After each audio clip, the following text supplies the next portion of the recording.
예레미야는 그 속에 많은 하나님의 경고의 말씀으로 가득 차 있습니다.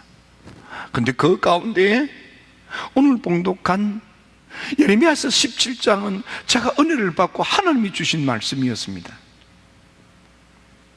이 말씀 속을 자세히 보면 이 세상에는 두 종류의 사람이 있다. 한 종류의 사람은 흥에 가는 사람, 또 한 종류의 가는 사람은 망에 가는 사람.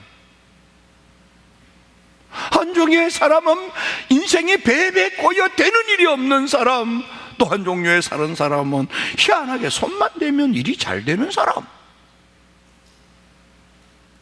한 사람은 저주받은 인생, 한 사람은 축복이 차고도 넘쳐 풍성한 삶을 사는 사람. 여러분들은 어느 쪽에 서 있는 이들입니까? 우리나라 대한민국은 지금 어느 쪽에 서 있는 나라일까요? 눈물의 예언자가 눈물을 뚝뚝 흘리면서 이 세상은 두 종류의 사람이 있어. 흥해 가는 사람, 망해 가는 사람, 잘 되는 사람, 하는 일마다 배배 꼬여서 일을 망치는 사람, 점점 더 일어나는 사람, 점점 더 주저앉는 사람. 살맛이 나는 사람, 살맛이 없는 사람. 사업하는 맛이 있고 장사할 맛이 나는 사람, 사업도 안 되고 장사도 안 되고 속상한 사람. 여러분들은 어디에 속합니까? 눈물의 예언자는 복을 받아 잘 되는 사람과 저주를 받아 망해가는 사람을 보니까 그 원인이 보이더라는 거예요. 저주를 받아 망해가는 사람, 하는 일마다 안 되는 사람, 그 사람은 하나님을 믿어야 될 사람이 하나님을 믿지 않아. 하나님하고 멀어졌어. 몸은 하나님 앞에 있으나 마음으로 하나님만 등지고 하나님한테 멀어졌어. 그 마음은 우상단지를 받아들이며, 그래서 좋은 것을 보지 못하는 인생, 광야 같은 인생, 메마른 인생, 건조한 인생, 강간한 인생, 황폐한 인생, 속상한 인생이야. 사는 게 너무 공고해, 너무 힘들어.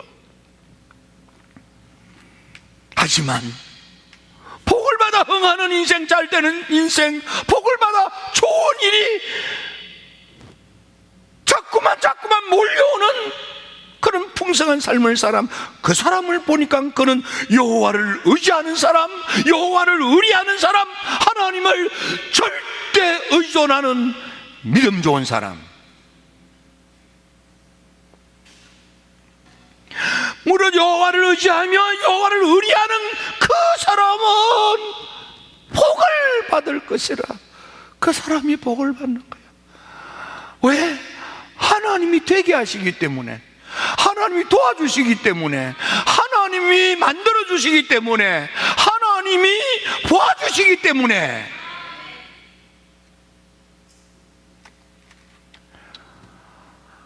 하나님을 대한 절대 의존의 믿음을 가진 이들, 그들은 마치 강가에 심기운 나무처럼 그 뿌리가 강경밭이 뻗쳐서 무더운 날에도 두려움이 없고 잎이 청청하며, 가무는 날에도 걱정이 없고 열매가 주렁주렁 맺히는, 인생이 푸르고 삶이 풍성한 열매가 가득한 복된 삶을 살게 되더라 이 말이에요. 원인은 하나님께 있는 게 아니고 내게 있더라 이 말이에요.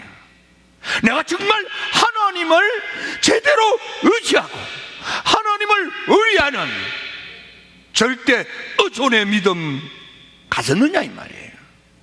사람을 의지하고 세상을 바라보며 육신의 힘을 지팡이 삼고 하나님하고 마음이 멀어지며 아시라 우상을 받아들이며, 그런 사람은 결국은 무너지더라 이 말이에요.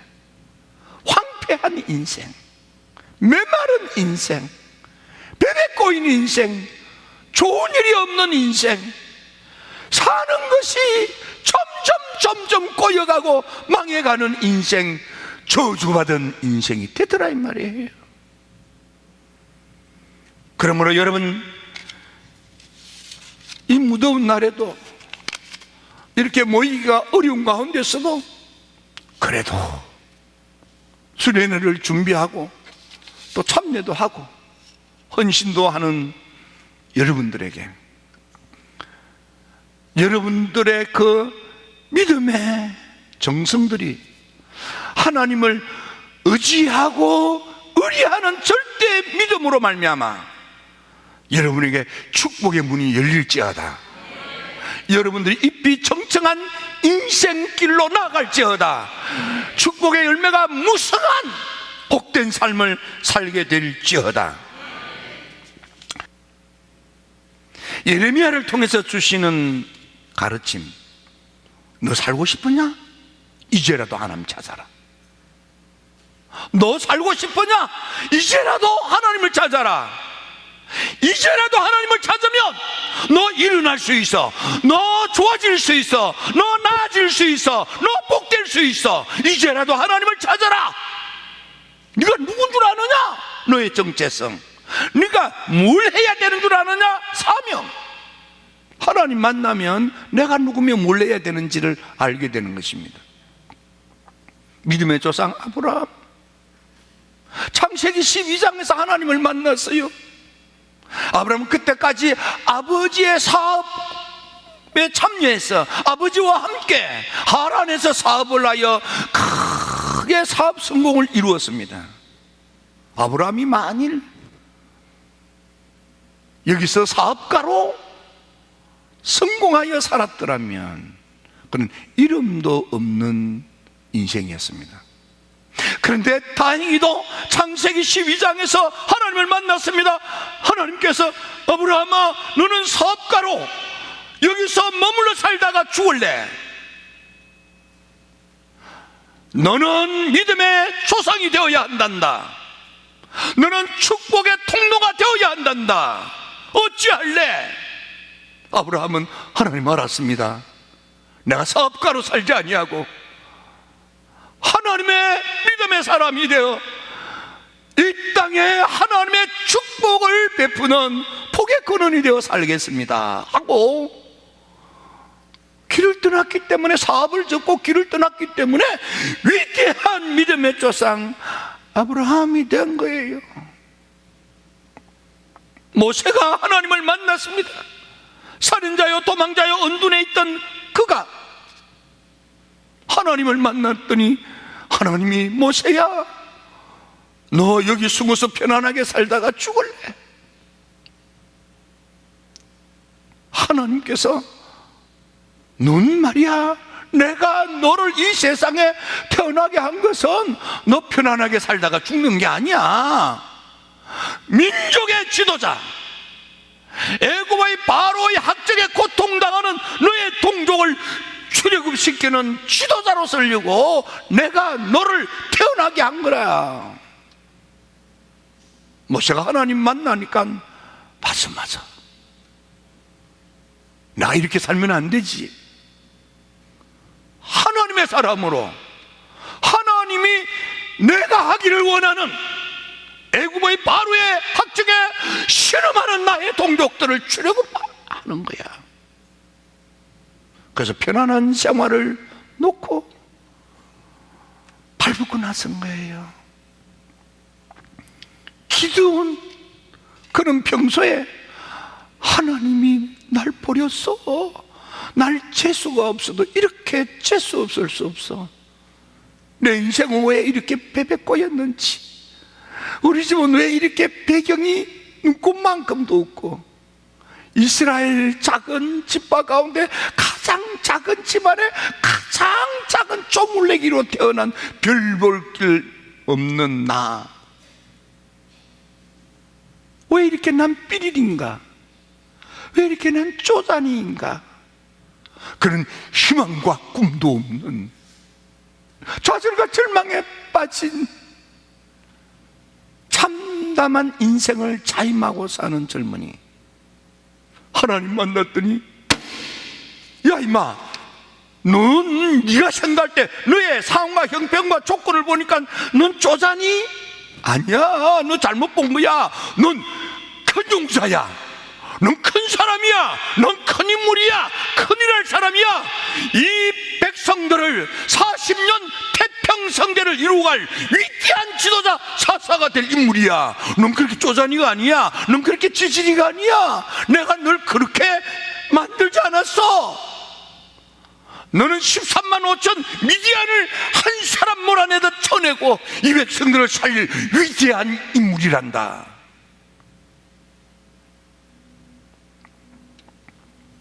하나님 앞에 갔더니 깨달아지는 거예요.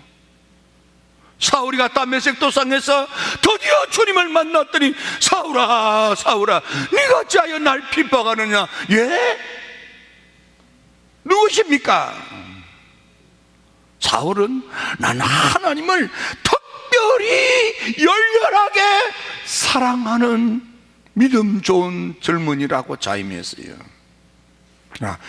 하나님을 향한 열심 특별했다. 그게 사울의 고백입니다. 하나님, 너는 이방인들의 영혼을 구원할 복음의 사도,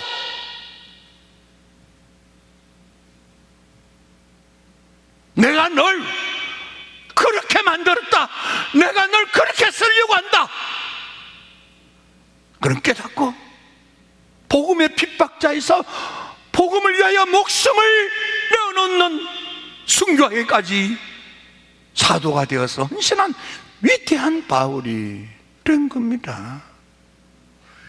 저는 기도하고 꿈을 꿉니다. 하나님, 우리 교회에 인물을 주세요, 인재를 주세요, 나라를 살릴 위대한 인물을 주시옵소서. 여러분의 자녀들이, 여러분들이 그런 큰 인물, 큰 인재가 되기를 주의 이름으로 축원합니다. 축원합니다. 축원합니다. 그러므로 둘째, 낙담하지 마라, 절망하지 말라. 형편 보고 실망하지 말라. 지금 주어진 상황과 조건과 형편이 캄캄하고 좌절과 절망할 수밖에 없는, 나 자신을 봐도 나는 무자격자, 무능력자, 뭐 내세울 게 하나도 없어. 우리 가정을 봐도, 집안을 봐도 배경이 하나도 없고, 사회적 상황이 엉망진창이고 꿈을 꿀 수가 없어. 아이고, 내 인생 이렇게 망쳤구나, 종쳤구나 하고 스스로 삶을 포기하고 주저앉을 수밖에 없어. 하나님 말씀하십니다. 너 잘못 생각했다. 예레미야야, 너가 어머니 뱃속에 잉태되기도 전에 내가 너를 알았고, 어머니 뱃속에서부터 내가 너를 구별하였고 성별하였고 택하여 내가 하나님의 말씀을 전하는 열방의 선지자로 너를 세웠노라.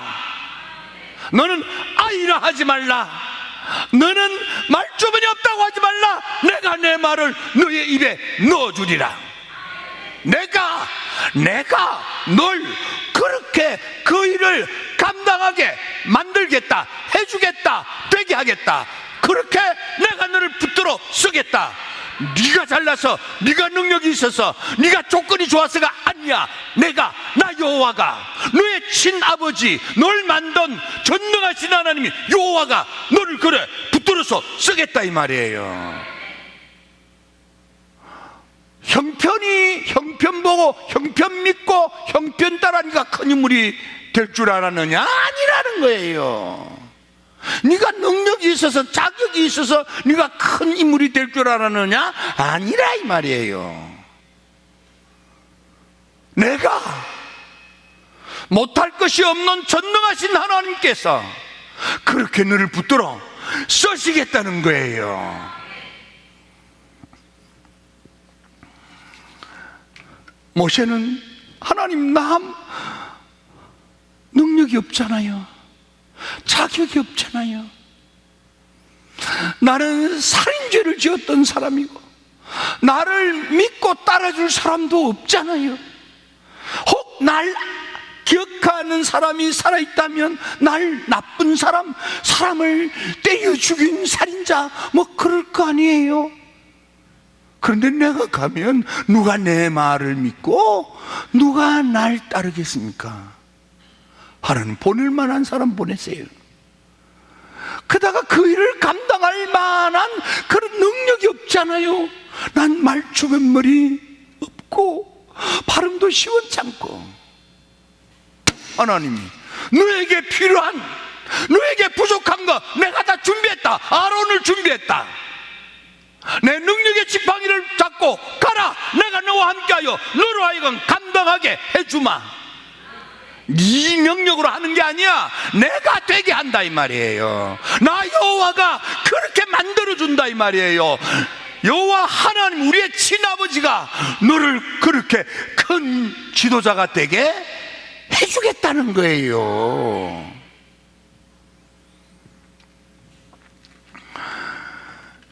기도는, 하나님, 난 어줍잖은 집안의 작은 아이, 내 처지, 내 형편 꿈꿀 수 없고 희망도 없고 찌끄레기 쪼자니 하나님이 넌 큰 사람이야. 내가 너를 그렇게 쓰겠다 이 말이에요. 그러니까 여러분의 상황과 형편 조건에 기죽지 마십시오. 지금 우리나라 꼴도 그렇고 뭐 경제적인 상황도 그렇고 모든 것이 참 참담합니다. 우리가 이 코로나로 모든 경제 활동이 중지되고 더구나 하나님의 교회에 대한 이 억압이 이게 참 말할 수 없이 큰 피해입니다. 내가 지난주에도 어떤 분한테 가장 큰 피해는 교회라며, 교회. 마음 놓고 기도하지 못하고 마음 놓고 찬양하지 못하고 마음 놓고 하나님께 매달리지 못하게 억압하는 거, 이게 잘못된 거라 이 말이에요. 오히려 이런 위기 앞에 더 마음 놓고 하나님을 찾을 수 있게 해야지. 하나님께서 오죽하면 예레미야야, 넌 아이고 말재주가 없다고 걱정하지 마. 내가 할 말을 네 입에 넣어주겠다. 걱정하지 말라 이 말이에요. 나 여호와가 너 부족한 줄 알아. 너 자격, 너 능력이 어줍잖고 미천한 거 다 알아. 근데 나 여호와가 널 그 일을 감당하도록 능력을 주마. 상황과 조건이 아무리 열악해도 내가 확 바꿔 놓으마. 주님, 그 하나님을 찾고 또 찾으시기 바랍니다. 상황과 형편, 조건 때문에, 형편 때문에 주눅들지 말고 하나님을 찾아라 이 말이에요. 세 번째, 그러면 하나님에 대한 절대 의존의 믿음을 가지고 나의 형편과 상황과 조건은 엉망이라도 개념치 않고 주님을 찾아가는 게 뭐냐? 그게 기도라는 거예요. 그래서 예레미야를 통해서 주신 언약의 말씀이 뭡니까? 한마디로 말하면 예레미야서 29장 12절 말씀, 너희는 내게 부르짖으라, 와서 내게 기도하라.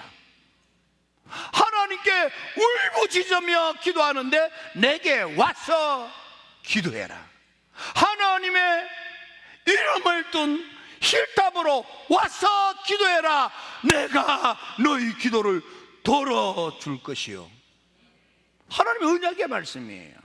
너희들 여기 와서 기도하면 내가 너희 기도를 돌아주겠다. 언약의 말씀이에요. 와서 기도해요.